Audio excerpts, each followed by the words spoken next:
ओम नमः शिवाय। जय श्री कृष्णा। आप सभी को सादर प्रणाम। श्रावण मास महात्म्य 16वां अध्याय। शिवजी ने कहा, हे सनत कुमार, अब शीतला सप्तमी व्रत कहूँगा। श्रावण महीने की शुक्ल पक्ष की सप्तमी के रोज यह व्रत करें। पहले दीवाल में बावली लिखकर उसमें अशरीरी संज्ञक दिव्या स्वरूपधारी गिनती के 7 जल देवता लिखें। 2 लड़कों के सहित पुरुष त्रय संगीत नारी, 1 घोड़ा बैल नर वाहन सहित पालकी लें। 16 उपचारों द्वारा जल देवों का अर्चन कर ककड़ी दही और भात का नैवेद्य समर्पण करें। नैवेद्य पदार्थों का वायन ब्राह्मणों को दें। इसी तरह 7 साल तक व्रत कर प्रति 7 सौभाग्यवती को भोजन कराकर उद्यापन करें। 1 सोने के पात्र में 7 जलदेवों की प्रतिमा रखकर लड़के के सहित उस प्रतिमा में पहले रोज शाम को भक्ति द्वारा अर्चन करें। दूसरे रोज सुबह ह्री होम सहित चरु होम करें। जिन्होंने पूर्व में इसको किया था उन्हें जो फल मिला उसके बारे में आप सुनो। सौराष्ट्र देश में शोभन नाम वाला एक नगर था। उसमें एक धनी सब धर्म को मानने वाला निवास करता था। उसने निर्जन तथा विजन वन में बापी खुदवाई। उसमें उतरने के लिए बहुत सा धन उसने खर्च किया। पशुओं के निमित्तार्थ जल पानार्थ दृढ़ पत्थरों की रमणीक सीढ़ी का निर्माण कराया, जो बहुत टिकाऊ और मजबूत बंधी हुई थी, जिसमें चारों ओर से थके हुए पक्षियों के लिए वृक्षों से संयुक्त बागीचे का निर्माण कराया। उस बावली का पानी सूख जाने से बिंदु मात्र जल भी ना मिला। उसी समय दुखी होकर धनी ने कहा कि मेरा परिश्रम व्यर्थ हुआ तथा धन भी व्यर्थ में खर्च हुआ। यूँ वह धनी चिंता कर रात को उसी बावली के पास सो गया। उसे रात को स्वप्न में जल देवों ने आकर कहा, हे धनद, जल निकालने का समय उपाय सुनो। यदि सादर अपने पौत्र की हम लोगों के लिए बलि दो तो यही बावली उसी क्षण जल से भर जाएगी। इस प्रकार स्वप्न देखकर धनिक ने अपने गृह आकर अपने पुत्र से स्वप्न की सारी कथा सुनाई। द्रविण नाम वाला जो धनिक का पुत्र था वह भी धर्म में तत्पर था। उसने पिता से कहा, पिताजी, मेरे तथा मेरे पुत्र के भी आप जन्मदाता हैं।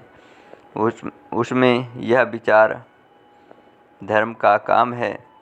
इसमें आपको क्या विचार करना चाहिए, क्योंकि धर्म स्थायी है तथा पुत्र आदि सब नाशवान है। अल्प मूल्य से बड़ी चीज़ का मिलना बहुत कठिन है। मेरे श्रोतांशु और चंडासु नाम के 2 पुत्र हैं। उनमें बिना विचारे बड़े शीतांशु नाम वाले लड़के की बलि दे दें। पर पिताजी, यह बात स्त्रियों से गुप्त रखें। गुप्त का प्रकार यह है कि मेरी पत्नी गर्भवती है, प्रसव का समय है, वह अपने बाप के गृह में जाने वाली है। उसके साथ मेरे कनिष्ठ बालक भी जाएगा। उसी समय हे तात, यह काम निर्विघ्न होगा। धनद ने पुत्र को यों संवाद सुनकर प्रसन्न हो कहा, हे पुत्र, धन्य हो, तुम मेरे लड़के हो, अतः मैं भी धन्य हूँ। मैं स्वयं को पुत्र वाला मानता हूँ। इसी बीच पिता के गृह से सुशीला पत्नी का बुलावा आ गया। वह पिता के घर तदहेतु गई। उसी समय द्रविण ने अपनी पत्नी से कहा कि बड़ा पुत्र मेरे पास रहेगा तथा छोटा पुत्र तेरे साथ जाएगा। सुशीला ने अपने ससुर से के कहने मात्र से वैसा तुरंत ही किया। उसके जाने के बाद पिता और पुत्र दोनों ने उस शीतांशु लड़के की देह में तेल लगाकर नहलाया तथा सुंदर कपड़े तथा भूषणों से उसे भूषित किया। वरुण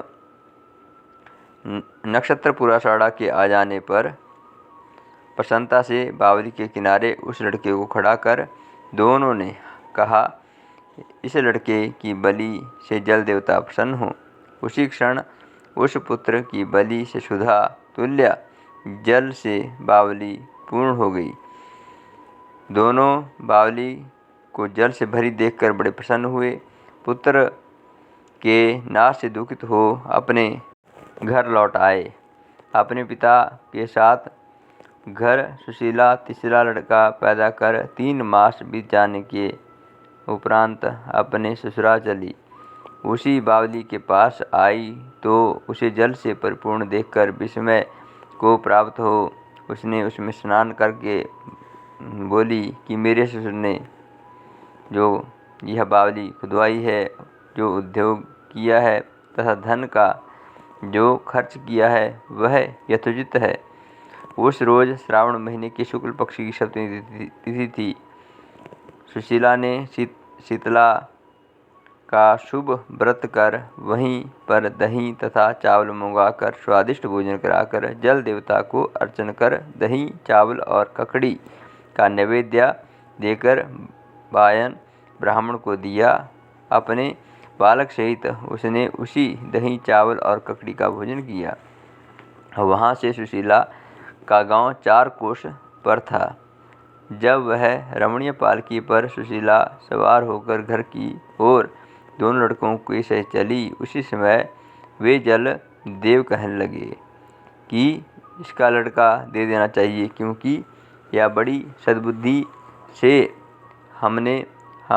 इसने हम लोगों का व्रत किया। इसके व्रत के प्रभाव से नवीन पुत्र दे दें।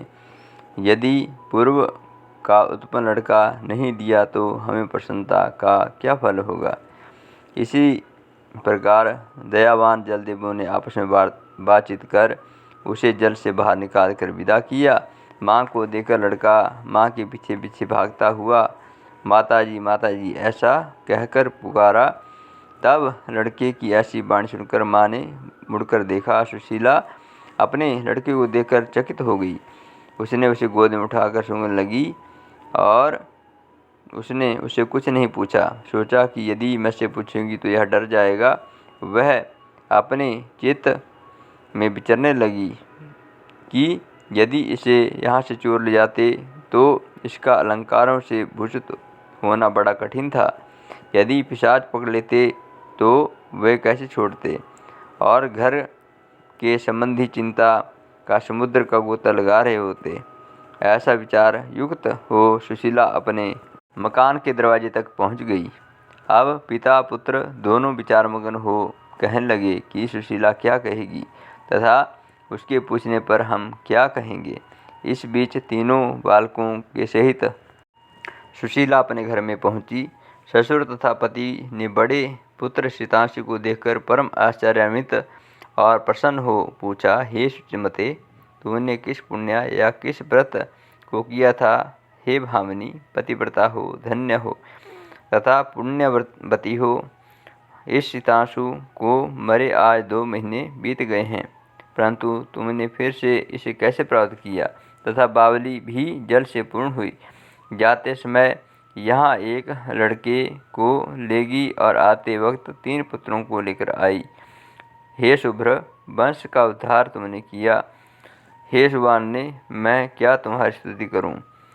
यों ससुर ने प्रशंसा की और पतिदेव ने प्रेम से देखा। सास ने भी स्तुति की। प्रसन्न होकर उसने कहा, यह सब सुमार्ग पुण्य का फल है। इस प्रकार संसार में मनोल्लासित भोग उपभोग कर परमानंदित हुए। हे वत्स, आप से यह शीतला सप्तमी व्रत कहा।